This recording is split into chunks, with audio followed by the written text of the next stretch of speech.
oportunidades anteriores. É uma casa que eu tenho um carinho muito grande mesmo, né? Na minha adolescência, passei nela, morando, né, mãe? A minha mãe aqui não me deixa mentir, tomando muita sopa, né, ajudando o seu Altamiro a buscar os mantimentos na Aris, no Ceasa, e assim a gente vai sendo moldado, né, principalmente na prática, né, na vivência do Evangelho de Jesus.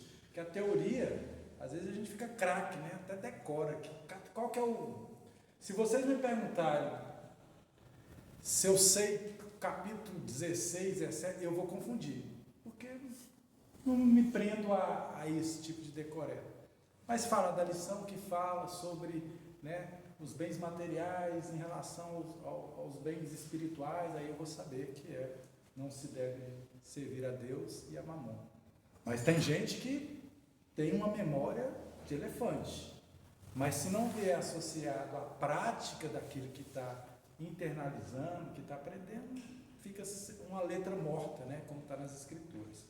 Inclusive, falando em divulgação da doutrina, o Adolfo muito bem colocou, eu sou assinante da Revista Internacional de Espiritismo, e aí todo mês tem uma edição nova. Então é uma compilação baseado no Pentateuco e em outras obras complementares da doutrina espírita, de vários colunistas, né, de renome, que dá uma mastigada e faz com que os temas da atualidade sejam revividos à luz, né, do cristianismo, à luz de Jesus.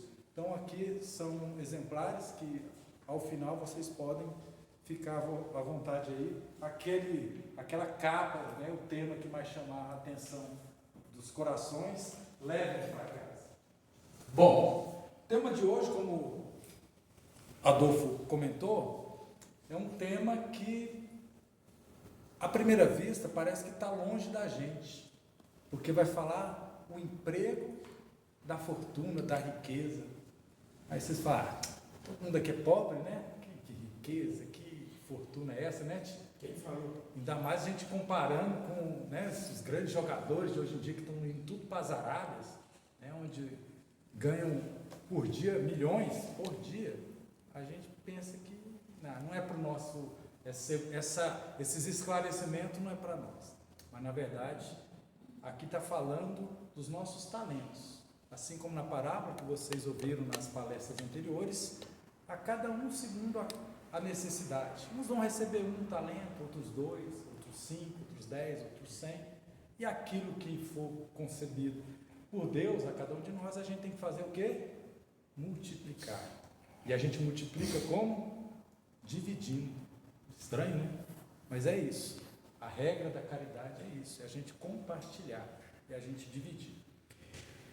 E para quem acompanhou aí as palestras anteriores sobre esse capítulo, que é maravilhoso, principalmente quando aquele jovem rico, né, chega a Jesus, o cara praticamente perfeito, né, impecável, quero te seguir, Senhor. Aí no final, ele já seguiu os mandamentos, já vende tudo, né, fica aí com essas posses, não, doa, ele já, foi o calcanhar de Aquiles, né? E aí ele não era o momento ainda. E a gente vai ver que a espiritualidade, tanto no livro dos Espíritos, no Céu e Inferno, no Pentateuco e principalmente no Evangelho segundo o Espiritismo, alguns espíritos de uma envergadura moral mais elevada trazem os seus pontos de vista acerca do Evangelho de Jesus.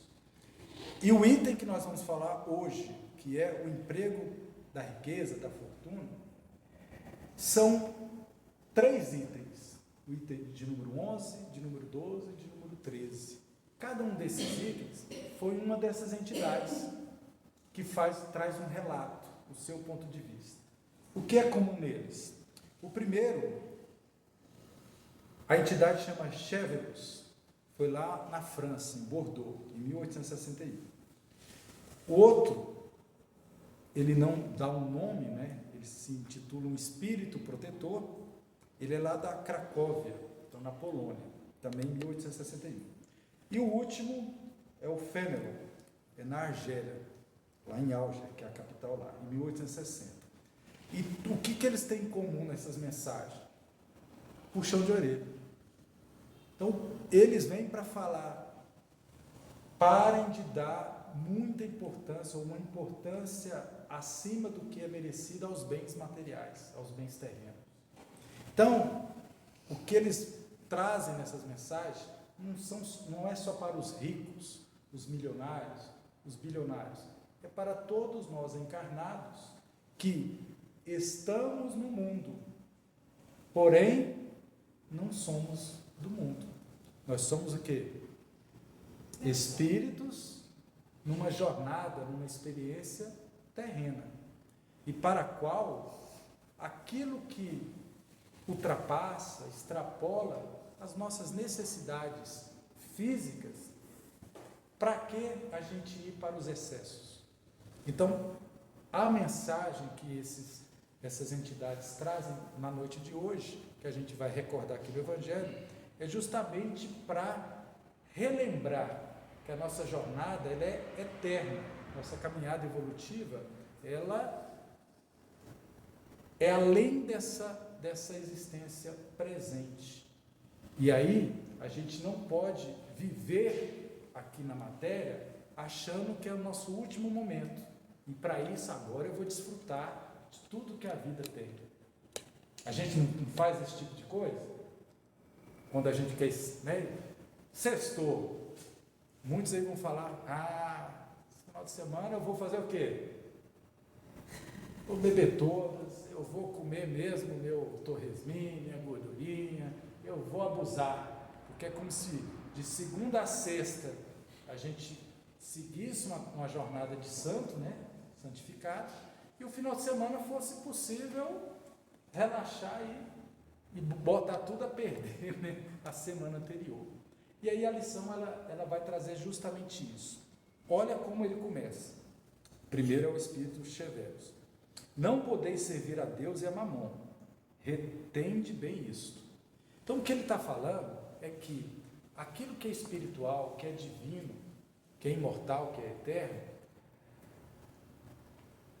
não tem qualquer tipo de sinergia com o lado extremamente terreno, material.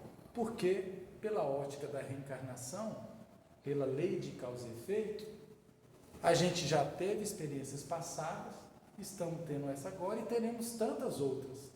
Então a gente não pode colocar perder uma existência, né, toda uma trajetória, simplesmente por achar que eu tenho que gozar todos os bens terrenos de uma vez só. E, de novo, as entidades aqui colocam, principalmente por conta da condição humana que nós nos encontramos. Não dá para cometer excessos sabendo o quantitativo de pessoas miseráveis, que não têm o básico do básico.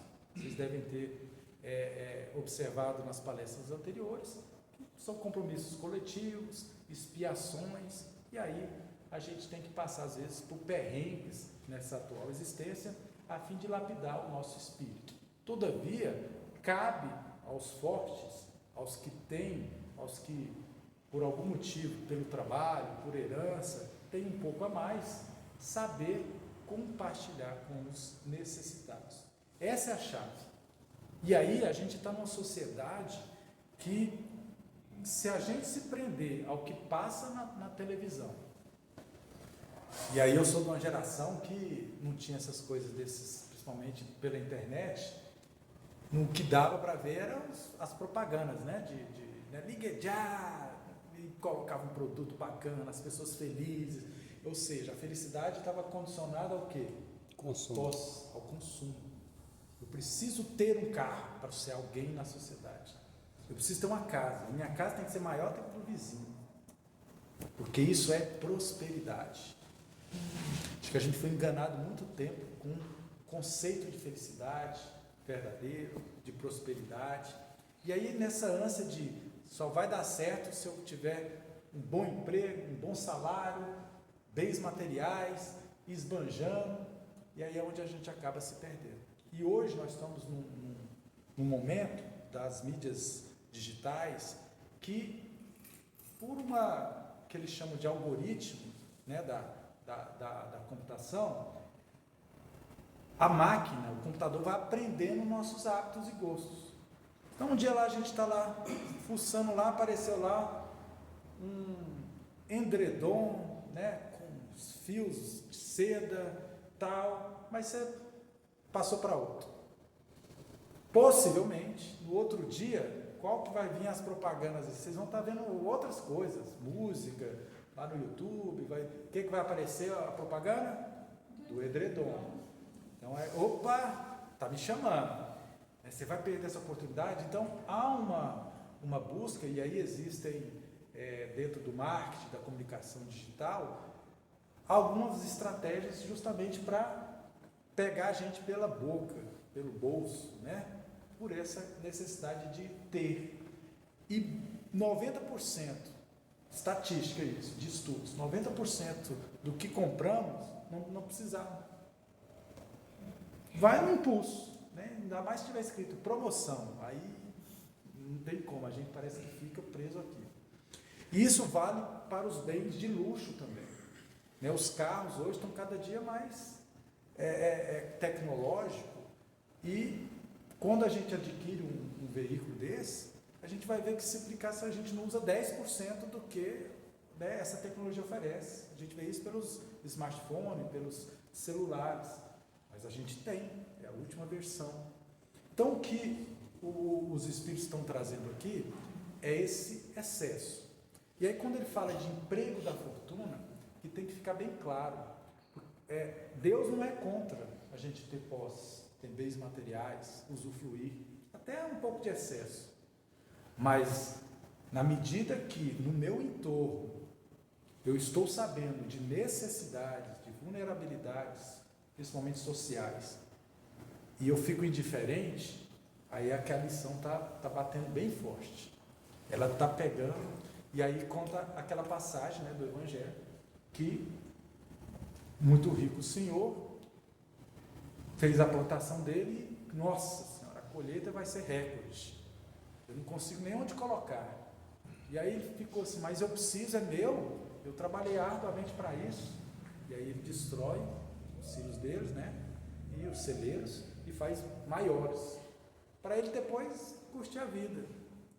Então o pensamento dele não era, opa, eu vou ter mais, e aí eu vou conseguir doar mais, eu vou conseguir compartilhar mais. Não, é meu.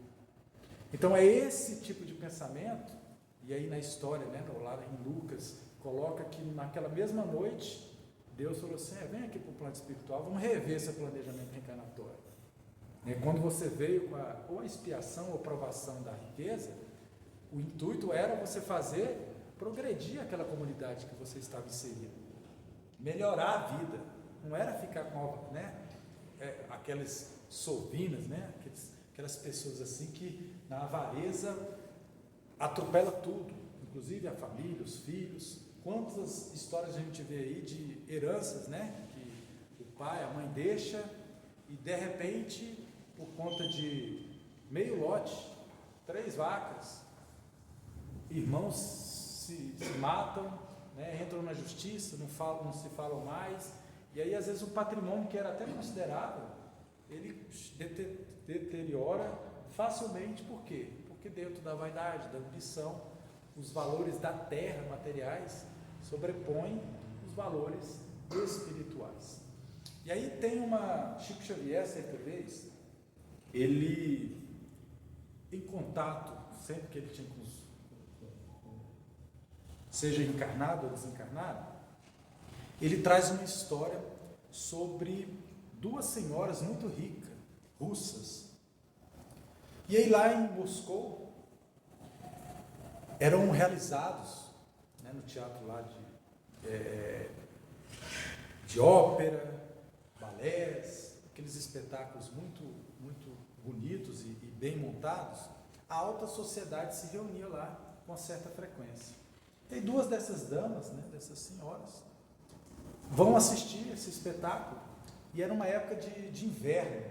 E aí quem já viu filmes, sabe que naquela parte do mundo lá, quando neva, quando faz frio com gosto, né? Faz ali.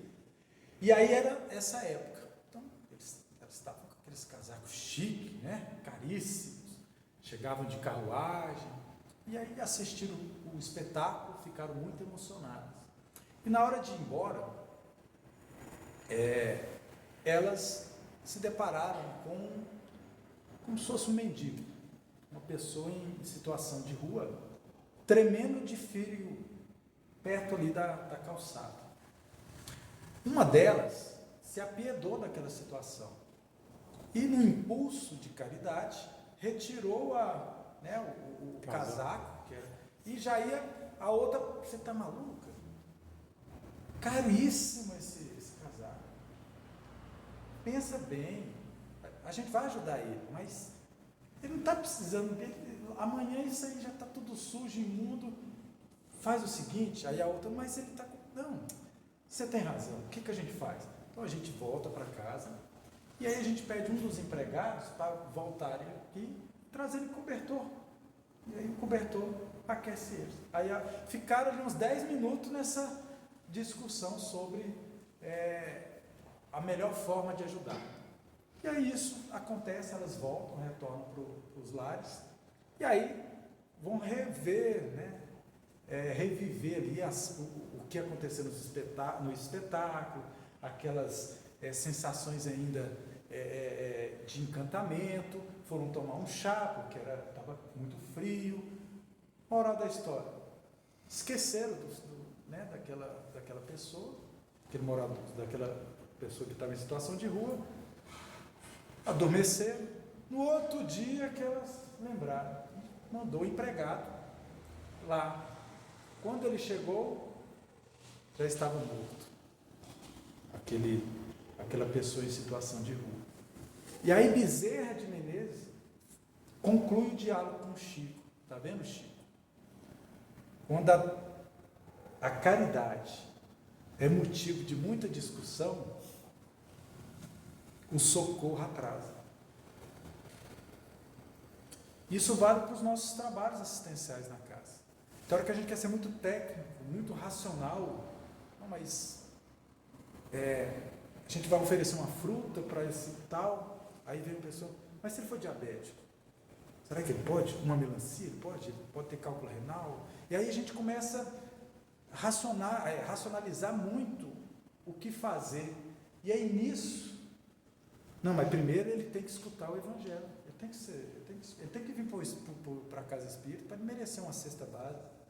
A gente não faz esse tipo de colocação? São válidas, mas a gente tem que ponderar até que ponto a gente precisa primeiro saciar ali uma fome emergencial. Por isso o Evangelho fala muito de esmola. Cristo falava muito de esmola. Vai ter um momento que a esmola é necessária. Ela humilha, mas naquele momento você tem que acalmar ali o estômago, parar de roncar. Depois você vem com a outra parte, que é a beneficência. E aí, Chico sempre foi uma pessoa à frente do tempo dele, e ele sempre colocou essas questões do lado espiritual à frente do lado material. Então, todas as suas obras, o acervo dele era mais de 400 livros, era destinado para quê?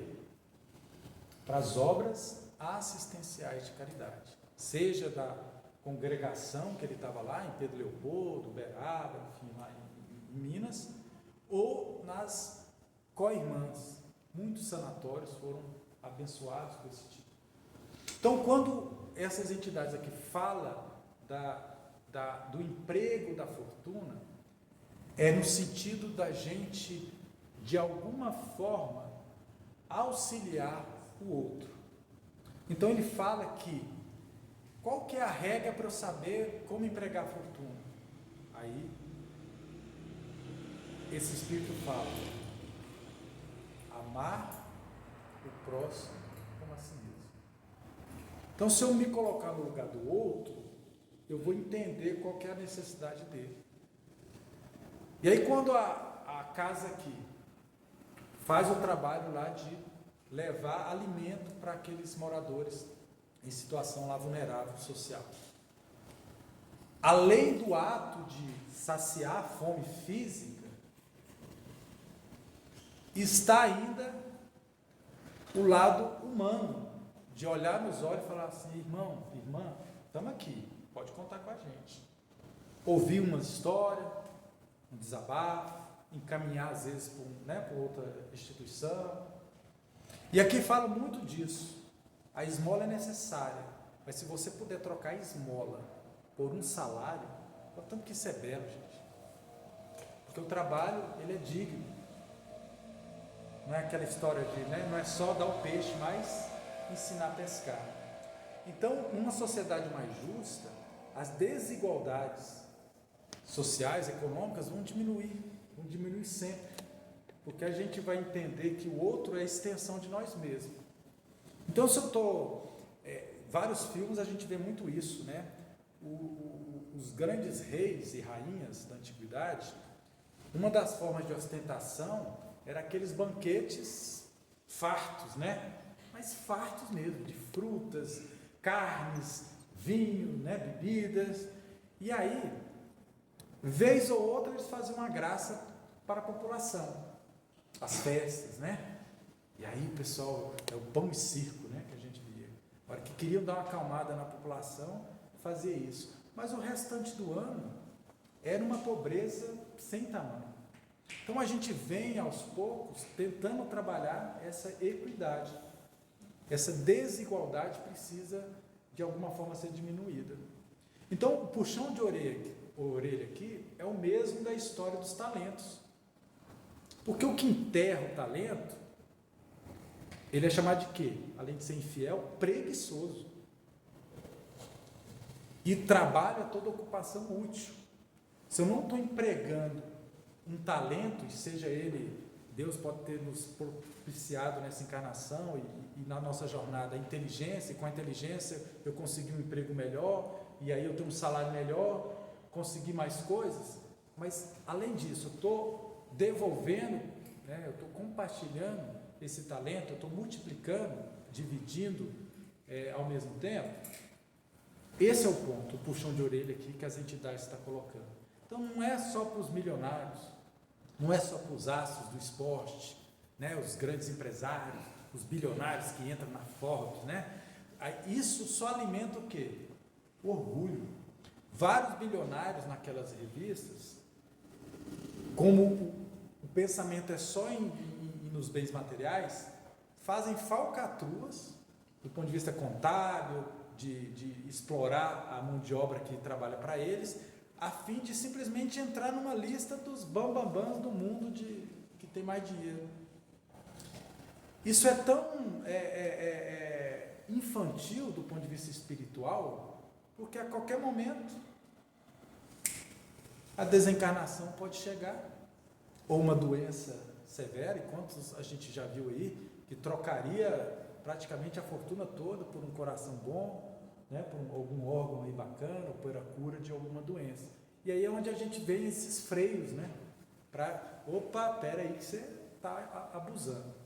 Então, o empregar a fortuna é principalmente trabalhar de forma inteligente pelo bem coletivo, naquela comunidade que você está inserido. Então, se eu tenho alguma posse, algum dinheiro, e eu sei que a minha população lá, os jovens, não está tendo oportunidade do primeiro emprego, ficam aí praticamente à mercê de doações, com a mente ociosa. Eu posso estruturar um curso, por exemplo, de informática, de computação, de internet, de mídias sociais, e aí eu dou 5 computadores, um pacote de internet, e eu tenho conhecimento, eu ainda vou ser um instrutor. Aí eu converso lá com os dirigentes, podemos fazer aqui durante um dia que achar melhor, e a comunidade aqui vai conversar uma melhor estratégia. Pô, isso é uma boa ideia. Aí o outro falou assim, olha, eu tenho uma impressora. Aí o outro falou assim, olha, eu posso dar o curso de economia financeira. Então, além dos jovens, e aquelas mães que poderiam estar reciclando ali alguma capacitação. A nossa comunidade tem carência, por exemplo, de uma panificadora bacana, Por que a gente não promove ali uma capacitação para aprender a virar padeiro, padeira, ou confeiteiro? E aí é onde a gente vai usando a nossa inteligência, que é riqueza, para beneficiar os outros, porque senão a gente vai ficar num círculo vicioso de sempre só entregar marmita, só entregar cesta, só entregar enxoval. A gente já orientou aquelas mulheres sobre a questão lá da necessidade de fazer controle de natalidade. E aí a gente começa a entender o sentido do Evangelho, que extrapola dar dinheiro, moeda, esmola. Nós estamos falando aqui de empregar nossos talentos. Nossos talentos são nossas virtudes. E aí a lição alcança todos nós. Desde os que ganham um salário mínimo até os que ganham mais de um salário mínimo. Porque não trata aqui só da parte financeira. Esse talento que a gente tem, ele pode ser burilado, aperfeiçoado de várias maneiras. Há uma necessidade aqui, por exemplo, de melhorar, reformar a casa. Poxa, está difícil dar dinheiro, mas eu posso ser um ajudante de um mestre de obra, um servente, eu posso ser o próprio pedreiro, um pintor. Aí a gente consegue entender o alcance dessas palavras, que é doar também o meu tempo. Então, o tempo meu também é riqueza, para esclarecer, para consolar, para ouvir. Em várias casas espíritas, a gente tem aquele momento de triagem, aquela escuta fraterna. Aquilo é um trabalho tão maravilhoso que, e a espiritualidade nos esclarece o tanto que a parceria entre o mundo espiritual e o mundo físico trabalham juntos, que nem todos têm ali o perfil para estar atuando, mas a gente tem, dentro de uma casa espírita, de uma instituição de caridade, várias oportunidades de trabalho. Então, distribuir essa riqueza, nós estamos falando de quê? Dividir nossos talentos, compartilhar. E aí, a senhora lá, ela até tinha um bom coração, a russa lá, a primeira. Só que aí, quando começou a razão falar mais do que o coração, e aí até por conta, às vezes, do estilo de vida que leva, e aí a gente não tem a firmeza de colocar nosso ponto de vista, não faz falta não, eu vou colocar isso. E aí eu dou um relato meu mesmo, quando eu morei em Brasília. Eu tinha, acho que 21 anos, e voltando da faculdade, eu me deparo com 3 pessoas assim, com papelão e jornal. Estava frio, eu só dei uma olhada, eles me cumprimentaram e eu subi. E aquilo ficou me martelando. Aí a primeira coisa que eu pensei foi, eles estão com frio, então deixa eu achar alguma coisa aqui para cobri-los. E não sei se foi minha mãe ou eu tinha comprado antes, eu tinha um edredom lindo. Aquele edredom que, se Goiânia tiver 40 graus, você pelo menos um dia só para você falar que depois, para ficar bonito, você usa. Eu tinha ele lá e tinha um trapinho lá. O que eu fiz? No trapinho, eu acho que eu vou dar o edredom chique, que não vou dar o edredom. E aí eu peguei esse pequenininho e estou descendo, era o predinho, estou descendo, e aquilo foi me incomodando, eu não sabia que angústia que estava me consumindo. E aí eu pensei, cara, tem alguma coisa que não está certa, tem uma coisa que não está certa. Aí o racional falou mais alto, do ponto de vista matemático. Eu pensei que possivelmente, por intuição, o mentor, os espíritos que estavam ali comigo, falou, vou pegar ele pelo racional. Pô, são 3 pessoas, aquele trapinho lá não vai fazer nada. Então eu caí nessa, aquilo lá não vai adiantar nada, são 3 pessoas. Aí eu voltei. E aí eu peguei o edredom, aquela angústia fez como se fosse assim, saiu. Eu falei assim, era isso aqui. Aí eu estou descendo, desci lá, aquela gratidão no olhar das pessoas, é só quando a gente está na caridade, na vivência, que a gente sabe explicar. Só que quando eu entreguei, a angústia voltou de novo. Eu falei, cara, o que é agora, né? Eu acho que era toda hora eu levava um puxão, né? Aí eu voltei. Agorinha vai vir, o que eu quero? Aí eu voltei para eles. Vocês já comeram? Que era tipo 10h30 da noite, 11 horas. Pô, a gente tomou um café só da manhã. Aí eu falei assim, vocês me dão ali uns 20 minutos? Que eu vou ver se eu arrumo ali alguma coisa. Não. E aí tinha um Pão de Açúcar, né? Que era um supermercado lá. E eu tinha metade de uma panela de um molho que eu aprendi a fazer com o meu sogro. Que é carne moída. Não, eu acho que eu aprendi aqui no centro, com o seu Altamiro fazer um molho, né, com milho, né? Ele põe no pão. Acho que foi o seu Altamiro, que foi o mentor lá que inspirou essa. E aí eu já tinha isso, né? Da noite anterior, então deu uma metade da panela. Mas não tinha o pão. E aí de novo, né? O racional, pão de açúcar, vamos ver lá se eu acho alguma coisa. E de fato eu tinha lá, porque eles faziam 5 horas, 6 horas da tarde, e ainda tinha sobrado lá, uns 10 pães. Eu peguei os pães. Aí eu já ia pegar e eu falei assim, não, eles merecem quentinho, né? Eu gosto de quente. Aí você começa a se colocar no outro. Então o tempo todo eu fui falando, não, mas eu gostaria do edredom ou do negocinho? Eu queria um pão fresquinho ou um pão velho? Eu queria ali um molho quente ou frio? Então quando você coloca no outro, fica muito mais fácil. Muito mais fácil. Então quando eu entreguei, que eles comeram e agradeceram, eu dormi com uma sensação de dever cumprido. Raramente a gente dorme assim, né? Sendo bem sincero, na maioria das vezes a gente, no saldo ali, a consciência pesa, né? A gente até tem insônia. Mas nesse dia, por quê?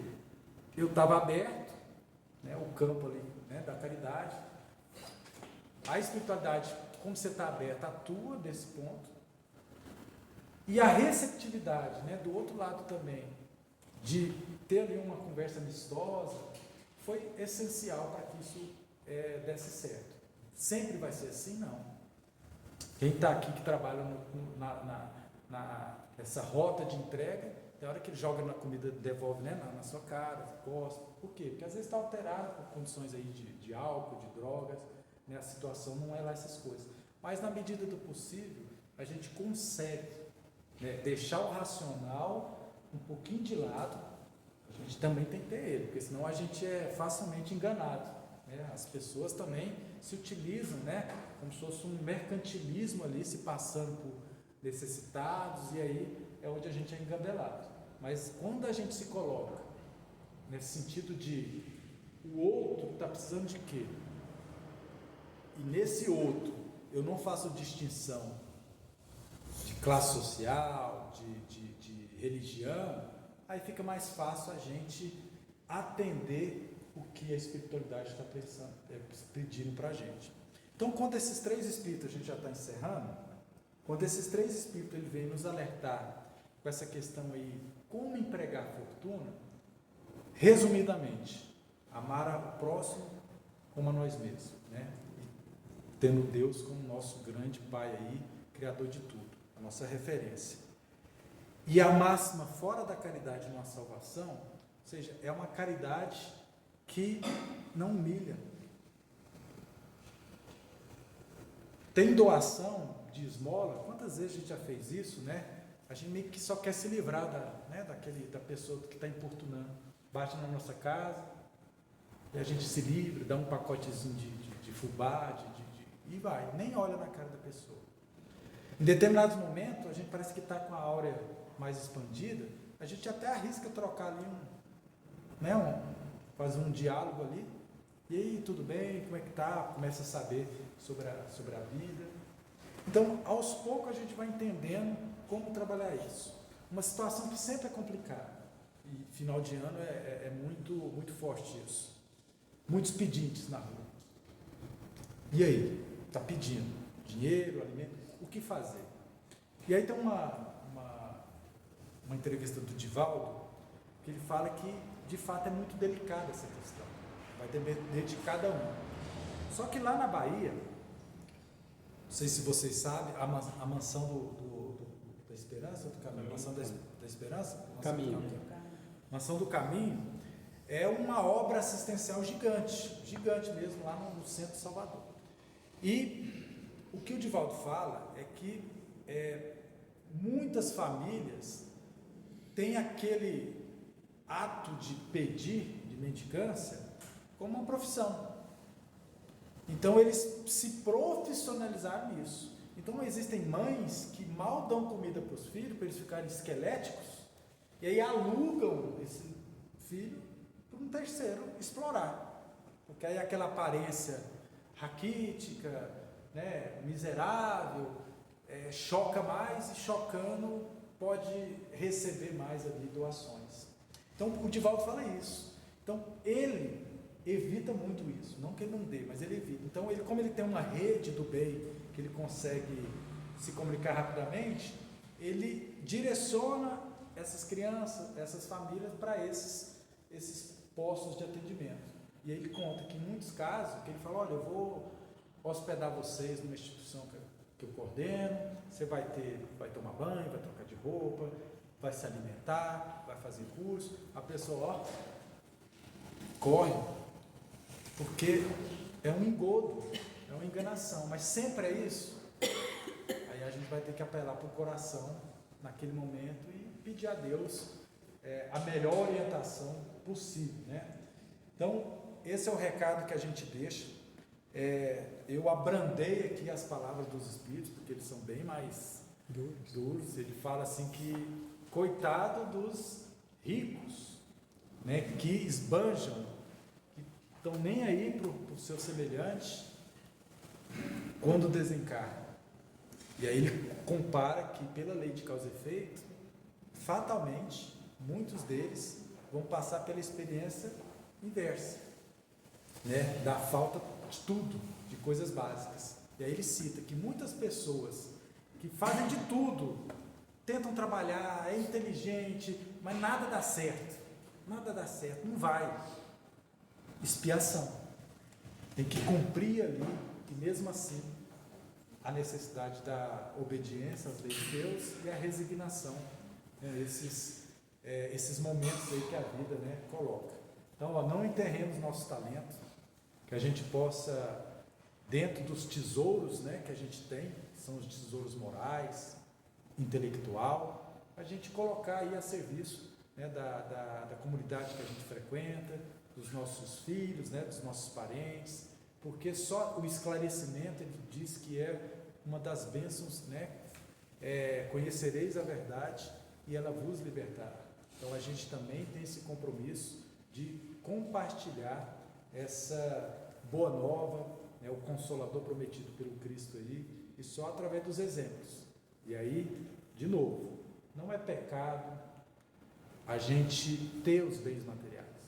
O que não pode acontecer é a gente dedicar o corpo e a alma à matéria.